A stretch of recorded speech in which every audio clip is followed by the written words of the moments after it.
Hello, my name's Tom Staunton and I'm a careers advisor at the University of Derby, and this is a presentation I've put together to help students think about how to go about finding work when they finish at university.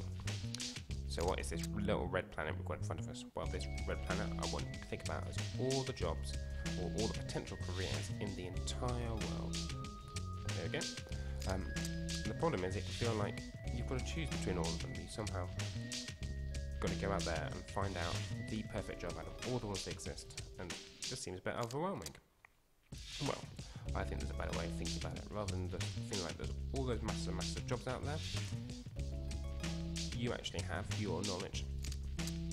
This little red square that we've zoomed in to see, these are the jobs you actually know about. Now, by jobs I kind of mean potential sort of professions, whether it's being a nurse, whether it's working in PR, whether it's becoming a teacher, whether it's going to work for local government. These are the jobs that you know about, things that you could potentially do, a lot smaller amount than the overall whole. But out of all the jobs that you know about that you could potentially do, you may not be able to do all of them. So there's a subset inside this square of the jobs that you have abilities. You have an ability for. That's a smaller section than the overall amount. There may be things outside of there that you don't have the ability to do. So I'm not particularly good at maths. So any job that involves being very numerate, using high-level maths, just isn't for me. But you may think that there are many jobs that you have the ability to do. You may not want to do all of them.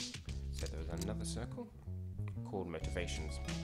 And as you can see, some of the jobs that you may be motivated to do, you may not have the ability to do. But there is that little subset in the middle of jobs that you want to do and that you have the ability to do. But there's a third little issue. There is also your other commitments. That's that third circle. There are maybe things in your life which mean that you can't do all the jobs that you would like to do. Maybe you have children to look after, you have childcare commitments. Maybe you have elderly relatives you're involved in. Maybe you have commitments in your free time, which means you can't work shift patterns or you can't work weekends. Maybe you've got a young family and you're against going and travelling lots. These are your commitments that also limit the number of jobs that you're able to do. But there is that little subset in the middle of jobs that you have the ability to do, jobs that you're motivated to do, and jobs that your commitments would allow you to do. There we go. Hopefully, in the middle of that subset is your future job.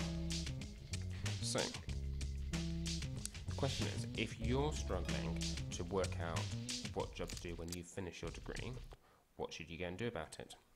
Well, I think there are probably 4 things that you can do. You need to come up with the answers to these questions.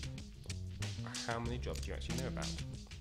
Maybe the problem that you're struggling to find work is that actually your square is actually quite small. You don't know about many jobs. So you need to just go out and do some research about the labour market, just find out about what jobs there are out there. Whether that's going on websites or talking to people, finding out what other people from your course are doing. You need to go and find out about jobs. But you also need to think about your abilities. What things are you good at? What have you done well out on your course?